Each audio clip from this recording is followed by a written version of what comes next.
Tantor Audio, a division of Recorded Books, presents Bonjour Kale, a memoir of Paris, love, and recipes, by Kristen Beddard. Narrated by Angela Dawe. Publisher's note. This audiobook is packaged with bonus material which has been included on the first audio and MP3 CD.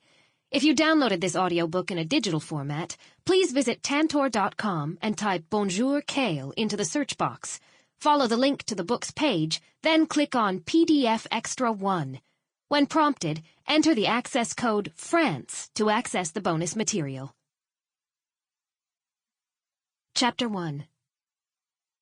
The regional RER train sat on the track at the Gare du Nord station, stripping the romance out of double-decker transportation. It loomed over me, covered in city soot, and let out a big sigh of dirt. A dramatic French sigh. If it could have shrugged, it would have. I walked into the carriage, searching for a seat that wasn't torn or already taken over by French youths eating McDonald's, or as the French say, McDo. I could not handle that greasy fast food smell for the next 45 minutes. I found a window seat, and an older woman who seemed to have a gentle spirit sat next to me. We politely and quickly said bonjour, rearranged our belongings so they wouldn't touch, and settled in for the journey. My tense body sank into the seatback of springs broken from the daily grind of commuters living their lives of métro, boulot, dodo, subway, work, sleep. As the train pulled out, I cocked my head and looked out the window into the never-ending Paris gray. I was no longer in the postcard version of the city with the enchanting Louvre and the immaculate gardens. Instead, I was surrounded by graffiti-stained walls, electrical wires crisscrossing overhead, and building after building dissolving into a gray concrete blur. If I closed my eyes, I could at least block out the somber colors outside, if not the noise of the train and the smell of Le Big Mac. The RER slowly picked up speed. I was headed to the airport for the second time that week. 4 days ago, my husband Philip and I had returned from the States after visiting for Thanksgiving. We'd only lived in France for 3 months, and coming back to our new home after the holiday was a lot more difficult than I had anticipated. I told everyone back in America, yes, things in Paris are great, I love it. But was I lying to myself? To them? After spending only a few days in New York City, I was reminded how desperately I missed it. I missed after-work drinks with my girlfriends and the energy of the city. I missed being understood while ordering coffee to go and knowing where to find things in the grocery store. And most of all, I felt sad that even though we'd only been away for a few months, the city was obviously no longer our home. I lived in Paris, but the problem was that my life was not in Paris yet. After visiting New York, I realized that it was going to take more than a few months for the City of Lights to feel like it was where Philip and I actually belonged. And now our new home, after a beautiful Indian summer, was dark, cold, and rainy. Weather that I would soon learn was more typical than not. My mood followed suit. If Paris wanted to be consistently cold and depressing, then so would my disposition. The reason I was returning to the airport didn't help my mood either. I needed to recuperate or should I say, my, lost luggage. Philip's bag had arrived safe and sound, but mine had not. And I had a sneaking suspicion why. Kale. I had yet to find the leafy green in Paris, not at a single market or at any grocery store. Farmers and maraîchers who sold a wide variety of vegetables didn't even seem to know what it was, and after an extensive internet search, I'd come to the conclusion that kale was nearly impossible to find. So while I was in New York, stocking up on the vegetable at Whole Foods seemed like a great idea. If I couldn't find kale in Paris, then I would bring kale to Paris. I reveled in the shopping trip, patting myself on the back for buying bunches of it, grown by my own uncle's farm no less, to take back with us. I chose several varieties of the cabbage, from curly to lacinato to red Russian, filling the shopping cart with glorious shades of green. The height of foliage rose tall, allowing me to breathe in the earthy scent that was not so familiar anymore. I packed each bunch carefully in Ziploc bags, sealing them tight for the 12-hour journey. I was already dreaming of the salad I would prepare for our first dinner back in Paris. What could go wrong? The train slowed, about to arrive at the airport, and my palms began to sweat. I could see Philip a few days earlier, standing next to the baggage claim conveyor belt, his suitcase next to him. After what felt like an eternity, the belt slowed to a stop. "You had to pack all that kale, didn't you?" he asked, trying unsuccessfully to maintain his cool. He had a right to be irritated. Even though he would have enjoyed the soup, salad, and smoothies that were floating around on the menu in my head, he was the fluent French speaker, which meant that he was the one who would have to deal with the airline staff, and the line for lost baggage was not getting any shorter. A phone call from the airline had triggered this journey back to the airport, and this time the responsibility was all mine, regardless of whether I spoke the language, which I did not. Philip told me it was my French homework for the day, but I was in no position to navigate this situation. It wasn't just the speaking that made me apprehensive. I knew why my bags were stalled and almost a week late, and I still didn't have my carte de séjour to legally stay in the country. Would a few bags of soggy kale get me kicked out of France? By the time I reached the airline desk, I was so nervous I could practically smell the incriminating scent of spoiled cabbage. "Oui, Madame Ayman," the woman said, pronouncing my married name without the H. I handed her the paperwork and boarding pass. She stared at the papers, at me, back at the papers. "Ah, oui," she said, a long, exasperated sigh bubbling at her lips. "There it is." She pointed to her left, turning up her nose with a look of disgust. I smiled at her sheepishly, signed a form, and, relieved that nothing worse had happened, quickly rolled my luggage into the main hall. I couldn't handle the putrid smell for the taxi ride home, so I opened my bag and discarded the soggy leaves and warm kale juice into a nearby garbage can. I had a serious problem on my hands.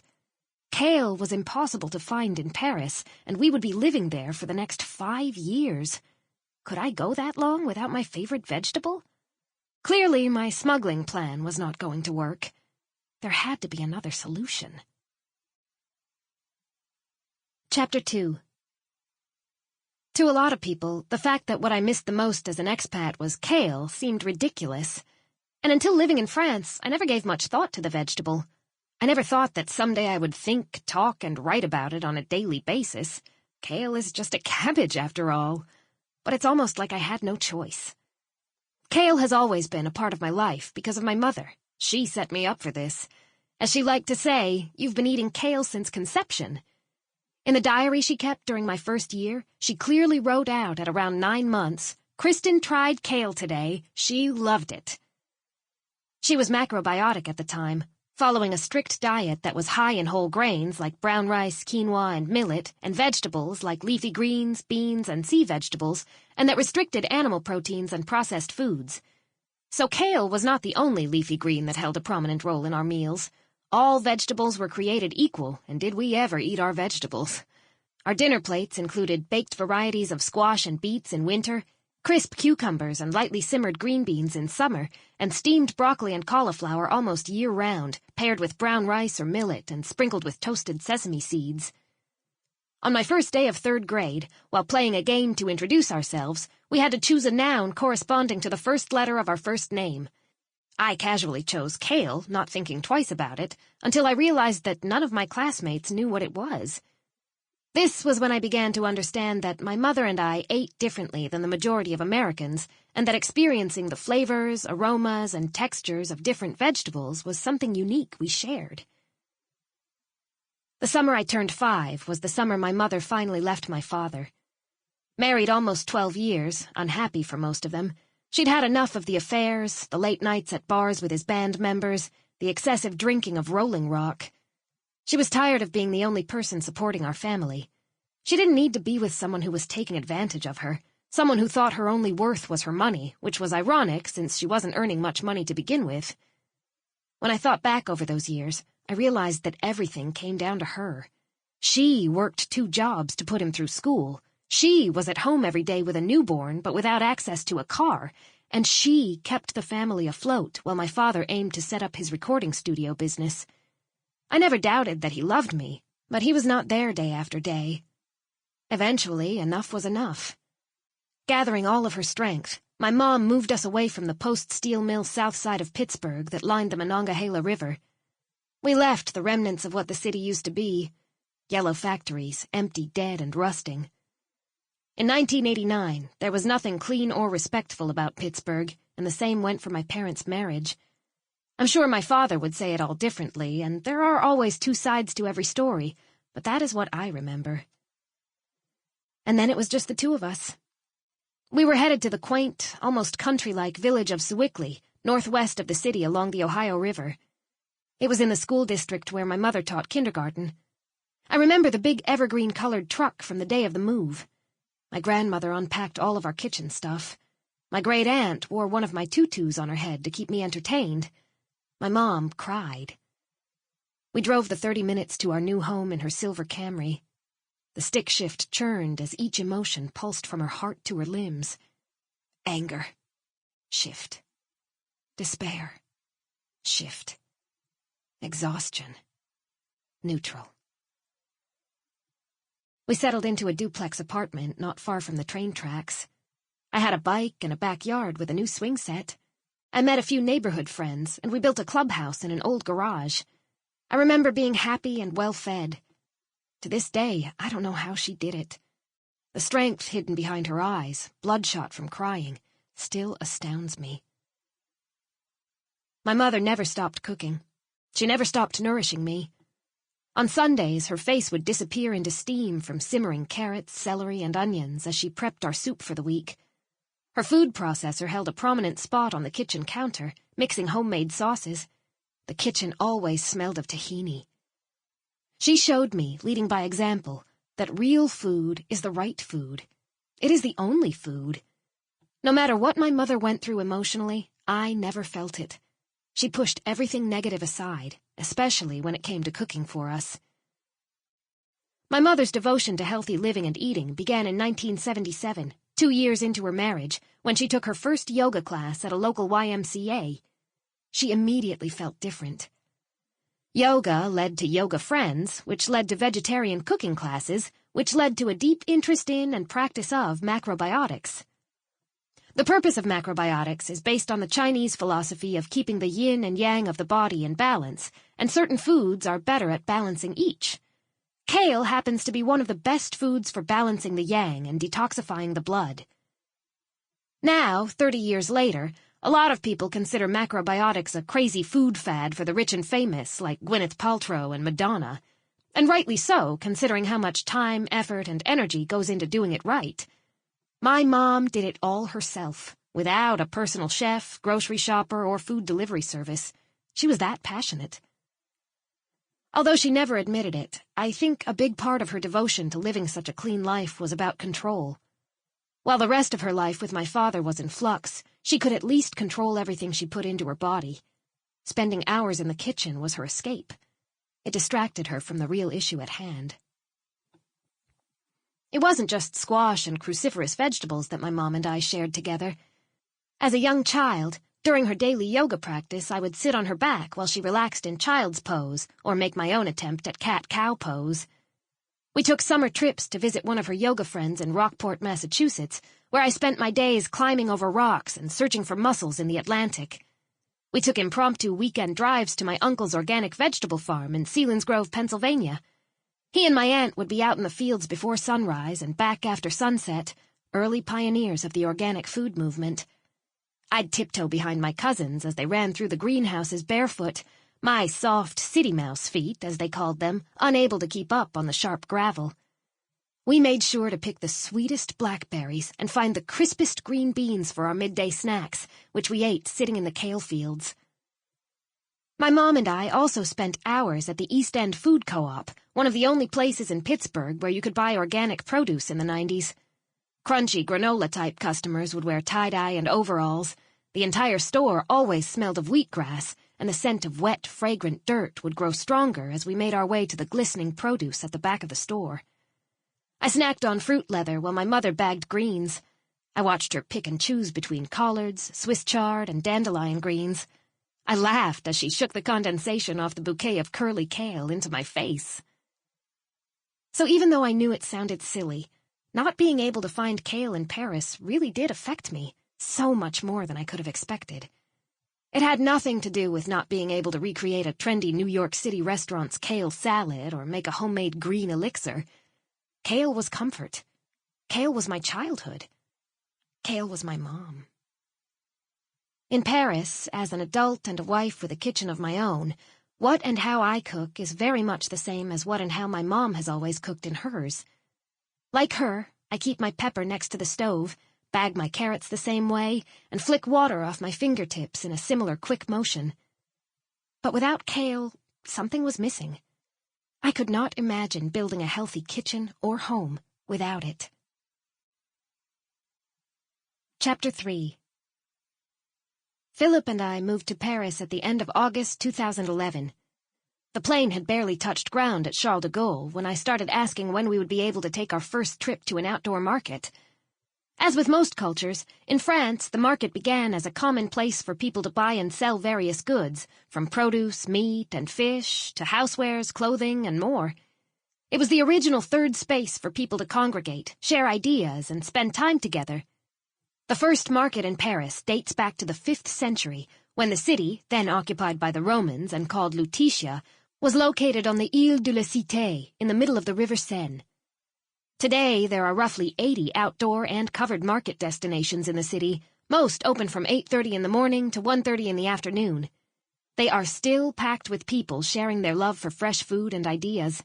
If there was one thing I was most excited about for our new life in France, le marché was it. On our second day, we needed food, so I grabbed my straw panier, my bag for shopping, and dragged Philip out the door. Everyone says the best way to tackle jet lag is by getting outside, right? Our temporary apartment, where we lived for a month while we looked for more permanent accommodations, was located on the border of the 17th and 8th arrondissement, and only a 5-minute walk from the neighborhood market, Marché Poncelet. Walking down Boulevard de Courcelles toward Place des Ternes, the Arc de Triomphe peeked out in the distance. The Avenue des Ternes was a busy main road, with noisy traffic and chain stores, and was a stark contrast to the small, pedestrian-only Rue Poncelet. As if I'd pulled back a curtain and gone back in time, the modern city rush dissipated behind me as I walked Poncelet's quaint village tableau. The corner broke into 2 streets, Rue Poncelet to my right and Rue Béant to my left, encompassing more than a dozen small shops. The grocer on the corner featured the in-season cèpe, large fairy-tale-like porcini mushrooms. Sold by the container, their fat tops and thick trunks, which are sometimes filled with insects, were cut in half to display clean insides. The mushroom halves were lined up next to a matrix of dark purple figs, so tender and ripe their skin was beginning to split near the tops. Bumblebees swarmed over each fig tip, hoping for a tiny taste of the gooey pink fruit.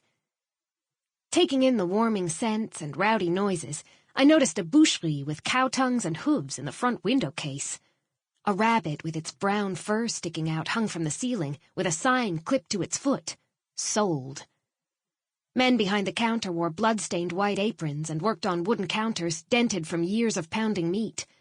A handwritten chart hung on the wall, outlining where each cut of meat came from, and they rung up every purchase on an antique cash register. Beads of sweat dripped from the poulet man's brow as he placed chickens, pink with goosebump skin, onto rotating roasting spits. They revolved in rows of 8, attached to a large wall of flames, while potatoes, onions, and peppers cooked below, soaking up the juices dripping from the birds. Young men outfitted in knee-high rubber rain boots and bright blue jackets and aprons circled the outside tables of the poissonnerie, shoveling ice chips onto trays of crevettes roses, pink shrimp, oursins, sea urchin, and bouleau, whelk, that spiraled like the turret of a castle. As each fish was filleted, their heads collected in buckets on the ground, wet from melted ice. Vendors hollered playfully to each other and at passers-by, shouting reasons to buy their bright red strawberries or crisp green-tipped endive over anyone else's. Being in this market was magical, like I was part of a sacred daily ritual. We were all there with the same goal in mind, to decide what we would take home that day to nourish ourselves and our families. It felt more real than going to a supermarket and thoughtlessly dumping king-size packages into a shopping cart. The purchases at this market were deliberate and intentional. Old French grandmas, or bonne maman, as they are affectionately called, impeccably dressed with not a strand of hair out of place, toddled past, inspecting each piece of produce. "Monsieur, I would like some mirabelles, please," a bonne maman said, asking for the small golden plums that are ripe every September. Dressed in a fur coat with an elegant walking stick at her side, she stood her ground at the front of the stand, making sure no one cut in front of her. "Bonjour, madame, of course, but today we are selling them on special," he exclaimed, hoping that his special price was better than the other man's price a few stands away. "That's wonderful, monsieur," she replied, moving her cane a centimetre to the right, maintaining her balance against the rush of shoppers behind her. "But it is just me and my husband. It is not possible to eat all of these in only a few days." "Why, of course, madam. I will give you a poignée, a handful for today. They will be ripe and sweet, and then you will have another handful for later this week, which will ripen over time," he explained, feeling through the mound of yellow-green fruits, searching for the perfect pieces for today and for later. The sweet granny was satisfied. The maraîcher knew best. Initially, not being able to pick out my own produce stressed me out. I didn't know all the words for everything or how to ask for what I wanted, at least not clearly and succinctly. And when you have a line of anxious and impatient French women sighing behind you, it becomes even harder to speak correctly without a frog in your throat. But I learned to let the market men and women choose. After all, it is their métier, profession. They know better than I do when a peach will be ripe or which apples have a sweeter bite. Our first market excursion was exciting. I loved the energy, the options, and the smiling people, laughing and so joyful to share their food with you. For my first cooking effort in Paris, I decided not to be very adventurous, but I did want to prepare something using fresh ingredients: salmon, roasted potatoes, and a kale salad. And that's when it hit me. "Philip, do you know what I haven't seen yet?" I asked, stopping mid-step by the last vegetable stand on the street. "Kale. Not one leaf." Philip, still dreaming of the gooey Saint-Félicien Tentation double cream cheese we'd just purchased at the fromagerie, turned. "You're right. And I don't know how to say kale in French." He took out his phone and used Google Translate. That was the first time I saw the name chou frisé. Chou translates to cabbage, and frisé translates to curly. That is what kale is and what it looks like, so the translation made sense to me. We approached the last vegetable stand and asked for chou frisé. The man listened, walked into the shop, and came out with a green, crinkly, and round Savoy cabbage. "No, Philip," I whispered, trying to hide that I was clearly the new American on the market block. "That's not it. That's not kale. You know that." Monsieur, yes, that is chou, but do you have one that is just the leaves? A darker color and curly?" Philip asked in French. The man stared at us and tore off the outer leaf of the Savoy cabbage. "Voici. Here, this is just the leaf. It is curly and chou," he replied, deadpan. Not wanting to frustrate or insult the man, we paid for the cabbage, and I dumped it into my bag, knowing it would not be part of that evening's meal. I moped off to the lettuce man and would make a regular salad instead. While waiting in line for the lettuce, I did a reverse Google Translate. Savoy cabbage in French was chou de Savoie. Something did not make sense.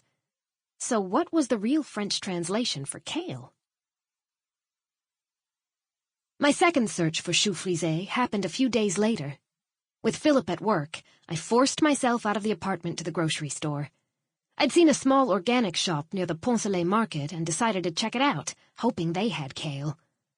The shop, a small, dingy, rectangular space smelling of damp cardboard, was a time warp, taking me back to the co-op days with my mother. The only difference was that there wasn't a back shelf filled with leafy greens. Instead, I was met with crates of wilted chard with thick, chalky stems, celery branches with browned leaves, and soft, wrinkled beets, turnips, and potatoes that were all a few days past their prime. The options, and their freshness, left a lot to be desired. I didn't see any kale, but I still wanted to ask. Maybe they had some in the back? Approaching the storekeeper, I timidly whispered to him, "Bonjour, monsieur. Est-ce que vous voulez le chou frisé?" He stared at me, his blonde goatee twitching with a confused look on his face. He didn't understand me. I asked him again if he had any kale, or at least that's what I thought I was asking. In fact, what I actually asked was if he wanted any kale. Of course the storekeeper didn't want any chou frisé. Rightfully confused, he walked with me to the back of the depressing store and handed me a dry, yellow Savoy cabbage. Not to be discouraged, this time I was prepared with a photo of Kale. With just one quick look, his face lit up. "Mais oui, c'est là," he said, pointing to broccoli. It wasn't until my third attempt to find Kale that I realized that perhaps the situation was dire.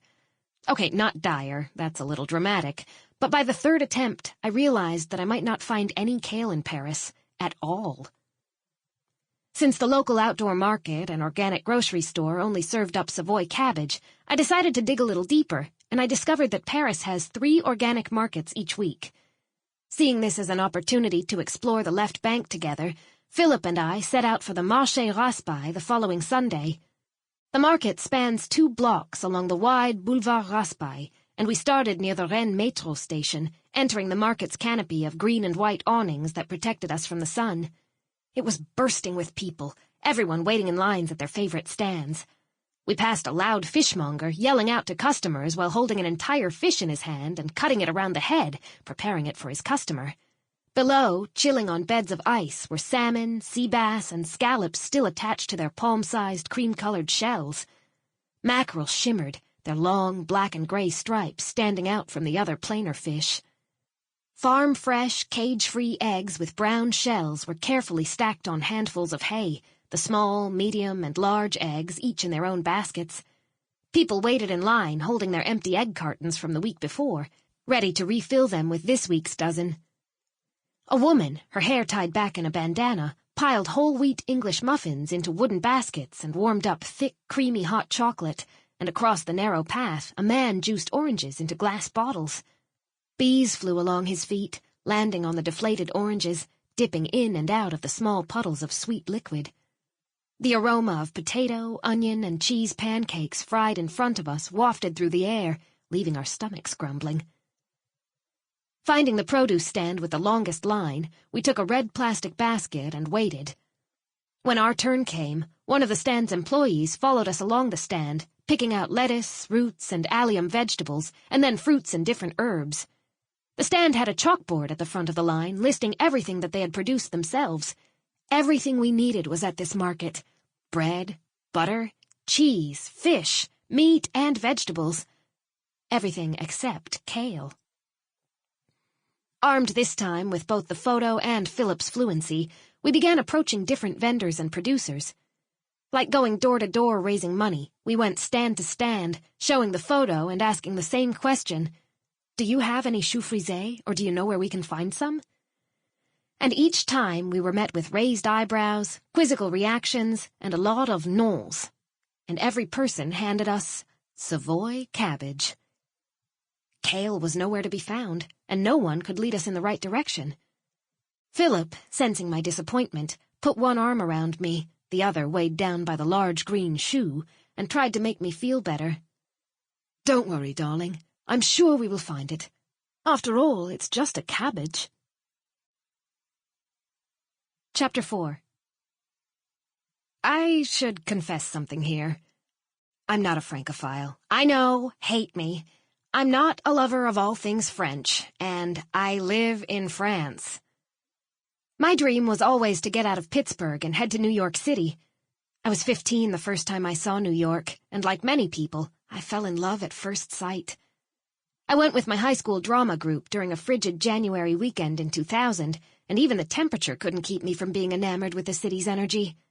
It took only a glimpse as we made our way out of the Lincoln Tunnel for me to know that New York was where I wanted to be. It was the cold air mixed with the scent of roasted street corner nuts. It was the subway grit and the sound of the train thundering into the station, always moving, going somewhere. It was the diner with the blinking sign where I had a bowl of not very special but for some reason memorable vegetable soup. It was my first meal in the city, and my first meal out in the world without an adult looking over me. It was my first taste of independence. I ate each salty spoonful, sinking deeper into the cracked leather booth, watching condensation drip down the front windows, rosy from flashing lights out. Sample complete. Ready to continue?